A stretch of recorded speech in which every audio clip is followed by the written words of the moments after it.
Audio or white? Mic check 1, 2, 3, 4, 5, 6, 7, 8, 9, 10. Mic check 1, 2, 3, 4, 5, 6, 7, 8, 9, 10. 10, 9, 8, 7, 6, 5, 4, 3, 2, 1. Mic check 10, 9, 8, 7, 6, 5, 4, 3, 2, 1. Happy holidays. 1, 2, 3, 4, 5, 6, 7, 8, 9, 10. Copy that.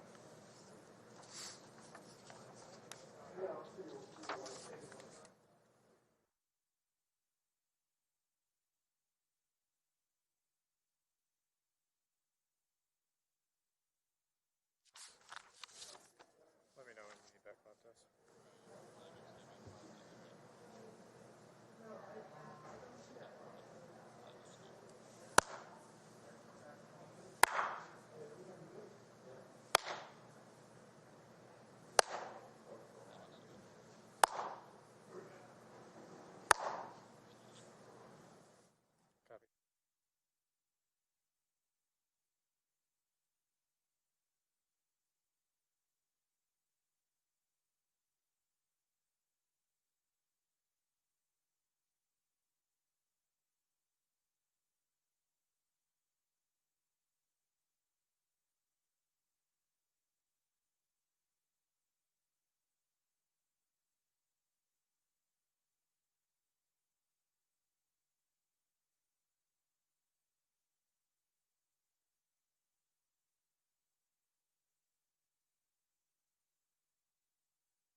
heard there was a sighting of a sleigh in Santa Claus. He's been circling around to see what it's going to do. Folks, good afternoon. Actually, it's still morning. Good morning. I'm Joe Biden, Dr. Joe Biden's husband. Just like educators everywhere, being an educator isn't what she does, it's who she is. Once again, during this pandemic, we've seen who our educators are. They're selfless, they're dedicated, they're cut from a true cloth of character and commitment. They represent one of the most critical professions in America, and that's not hyperbole, that's a fact. From cradle to career, they give people of all ages the confidence to believe in themselves, to equip them to succeed. And as Jill says, any country that out-educates us is going to out-compete us. And in this critical moment of our nation's history, it's essential that there is an educator serving as Secretary of Education. I want to make that clear again. An educator, someone who's taught in the classroom, who comes out of the classroom. Today, I'm pleased to announce that such a nominee we have, Dr. Miguel Cardona. Like other cabinet nominees and appointees, he's brilliant, he's qualified, and he's tested. And he's going to join the Biden-Harris cabinet, and it's going to be a historic cabinet. Already, there are more people of color in this cabinet than any cabinet in the history of the United States. There are more women than ever. First openly gay cabinet member. It's a cabinet that looks like America. It taps into the best of America. That opens doors and includes the full range of talents we have in this nation. And like the rest of the team, Dr. Cardona is ready on day one. Vice President-elect Harris and I, we're going through you're on this side, I apologize. We're going through this, and we were doing it on Zoom, who we're going to pick, and we're getting all this advice, and we looked at each other in the room and said, no, it's Cardona. It's real easy. So Vice President-elect knew we needed an education secretary who truly understands what it's been like for educators, administrators, families, caregivers, and students this past year. They worry. They're under stress. They stretch local budgets that have left educators out of work. There's mixed signals from the White House that have left more confusion than calm. And they left so many parents and schools feeling like they're on their own. But we also need someone who knows what it's like, what it takes to get through this crisis. Reopening schools safely will be a national priority for the Biden-Harris administration. Early next year, I will put forward before the Congress our plan as to what comes next. But I assure you it includes funding to keep educators on the job, just like we did during the Recovery Act. And it saved 400,000 education jobs and the future of millions of children. It also includes asking Congress to provide funding needed so we can achieve the ambitious but doable goal of safely opening a majority of our schools by the end of our first 100 days.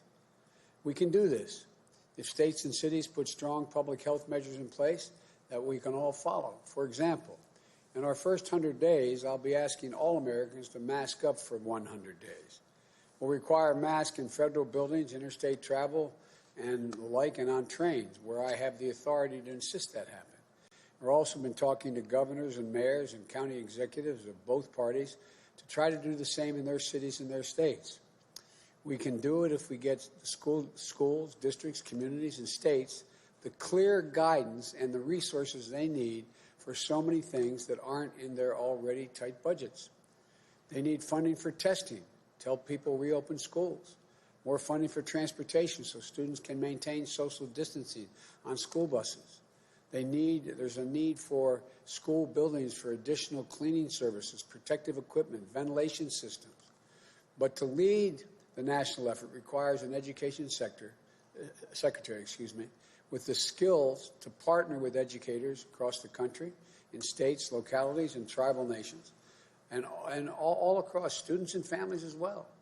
It also requires someone who understands the need to prevent the pandemic from further exacerbating the inequities in our education system that represents a compounding problem we're having. They hold back children. They hold back educators. They hold back our country from fulfilling its potential. Take remote learning. How can it be in America that parents must drive to a parking lot of a coffee shop or a library for Wi-Fi that they can't afford at home, so their children can sit in the car, participate in class, and do their homework over the net. This gap of broadband technology and the opportunity could some kids cost them a full year or more of learning. That's unacceptable in the United States of America. We need to act now, but it's only just a start.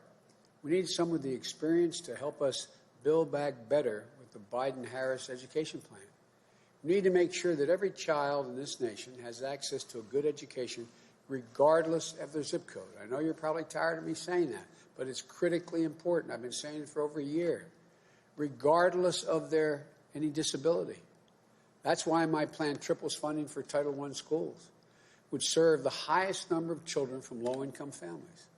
We need to make sure every child will have access to high-quality universal pre-K. I'm not talking about daycare. I'm talking about universal pre-K. That is starting at age 3, 4. We need to finally pay teachers what they deserve. The work they do is of extreme national importance, and their salary should reflect that. But they can't do it alone. So we're going to make an unprecedented investment to double the number of school psychologists, counselors, nurses, and social workers in our schools. When trained professionals are helping care for students' mental health and behavioral needs, along with concerns around things like housing and food, it frees up educators to focus on teaching and the other critical work that teachers do in the classroom. We'll make sure students with disabilities have the support to succeed by fully funding the Individuals with Disabilities Education Act. We're going to upgrade school infrastructures to make sure classrooms are safe, build schools that are hubs of innovation and cutting-edge learning. We know that in the 21st century, 12 years of schooling is not enough, and that young people are getting crushed by the burden of student debt. Under the legislation we're going to be proposing, we're going to have a number of policies to provide affordable higher education to alleviate that financial burden. This includes anyone being able to get into community college will be able to go there for free. Public colleges and universities will be tuition-free for families earning less than $125,000. We're going to cut student loan payments in half by using those income-based payments. You know, if you're making $25,000 or less per year, you won't owe a dime of payment or interest while you're only at that level. If you make more than that, you only pay a small percentage of your income in order to be able to pay off your debt. Our legislative plan also means that if you choose to go into public service, whether you're a teacher, a paramedic, counseling victims of domestic violence, or whatever else, it's only right that our country wipe out your student debt altogether over time. It includes forgiving debt for undergraduate public tuition if you're earning less than $125,000 a year. It means immediately forgiving $10,000 in student debt in the midst of this economic crisis. We'll also invest more than $70 billion in historic black colleges, universities, and minority-serving institutions to help prepare these graduates, like our Vice President-elect, for good-paying jobs and industries of the future. There's so much we can do, so much, and we can afford to do it. We can build an economy that eases the financial burden of the caregiving crisis. Make sure working families don't pay more than 7% of their income on child care for their young children. And like we did during the Obama-Biden administration, we can combat campus sexual assault under Title IX, something the Trump administration and the current Secretary of Education have only undermined. The bottom line is we can achieve all these critical things, but we need someone who gets that education isn't just what we do as a nation. It's who we are. It's who we are. It's the reason why we were one of the first nations in the world to have universal education. It was the reason why we got propelled in the 20th century to begin to lead the world economically. And that person who understands this, I'm proud to announce, is former Secretary of Education now, I'm talking about his existing job. Actually, it's not called education, but anyway. The Secretary of Education we nominate is Dr. Miguel Cardona, fourth grade public school teacher, the youngest principal in the state of Connecticut, first official Latino to serve as the Education Commissioner. I started to call him a Secretary of Education, Education Commissioner. Dr. Cardona rose up the ranks to become an assistant superintendent in the same school district he attended as an English learner student, the same district where he was born in public housing, the son and grandson of parents and grandparents who moved from Puerto Rico in search of new opportunities.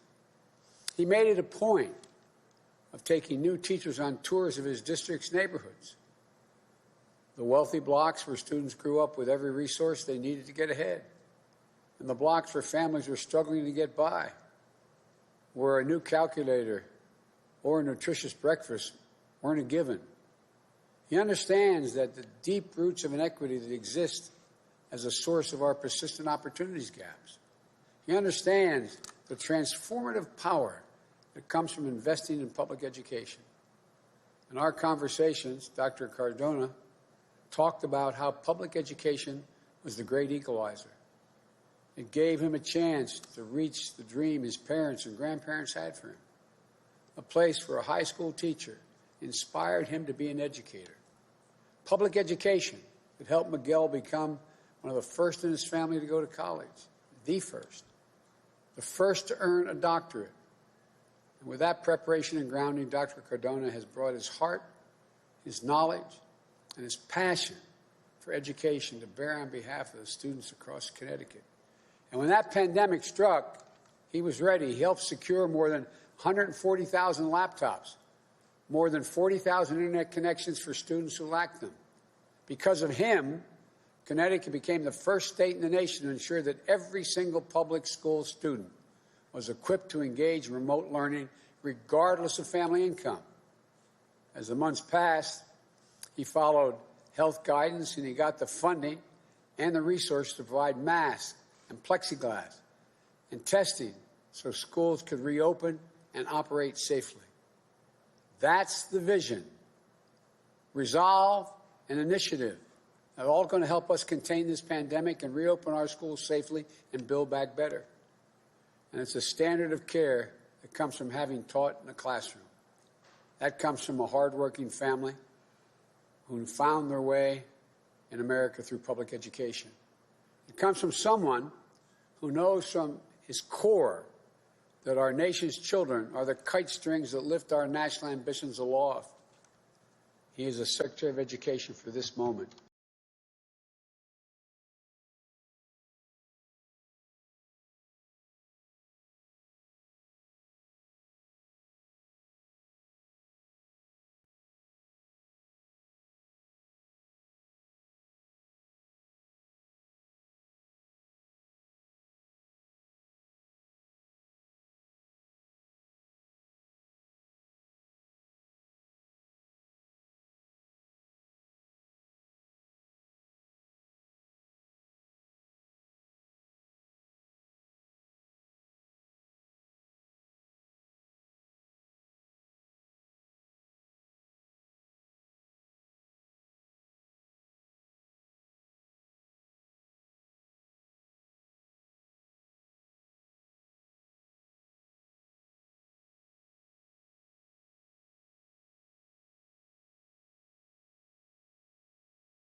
Holiday shopping is safer and easier than ever at Kohl's. Buy online and enjoy fast and free store pickup in 2 hours or less. Or shop in stores where we're taking extra precautions to keep everyone safe. We're doing all we can to help you give with all your heart. Kohl's. There's no higher duty for a nation than to build better paths, better futures for the next generation to explore. For too many students, public education in America has been a flor pálida, a wilted rose, neglected, in need of care. We must be the master gardeners who cultivate it, who work every day to preserve its beauty and its purpose. I'm grateful for the chance to take on this responsibility. And I'm grateful to my own children. Miguel Jr.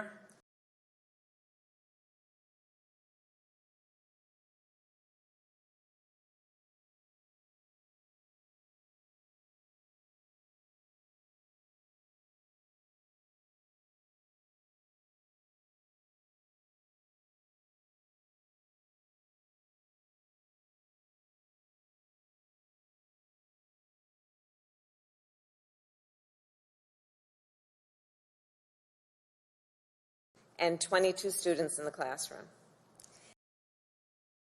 And she instilled in me a deep belief in the importance and significance of public education that I carry with me to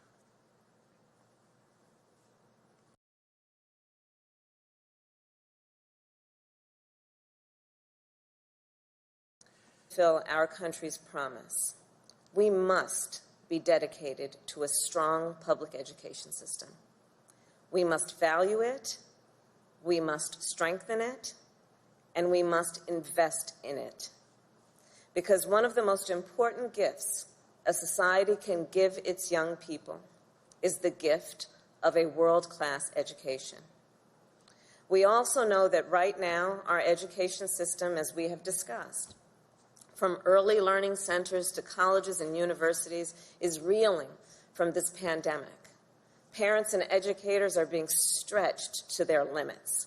And so are the cafeteria workers and the bus drivers and custodians and nurses who normally keep our schools running.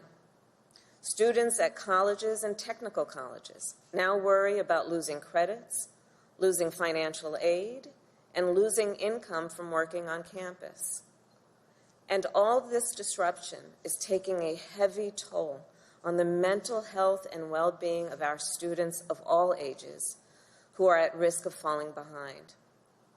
At the same time, this pandemic threatens to widen disparities between students of different races and backgrounds, making it harder for those who already were behind to keep up. So first things first, we need to get this virus under control and reopen our schools safely, as the President-elect always says. And that is why the President-elect and I are supporting funding for our education system in this recently passed COVID-19 relief legislation. And we will continue to fight for additional emergency relief for our educators and our schools. And even as we do, we must also build a public education system that lifts up all Americans, regardless of race, background, or zip code. An education system that prepares them with the knowledge and the skills to thrive in a 21st century economy. We must make sure our children are getting the foundation that's so important for lifelong success. We must end the current status quo where school districts with the greatest needs get the fewest resources. And we must remove barriers to opportunity for poor and rural communities and communities of color.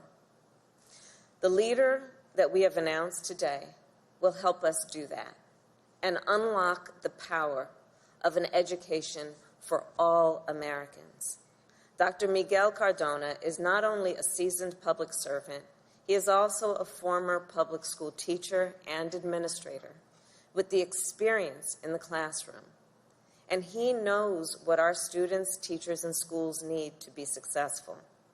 He has dedicated his career to fighting for our children and dedicated his career to investing in their capacity.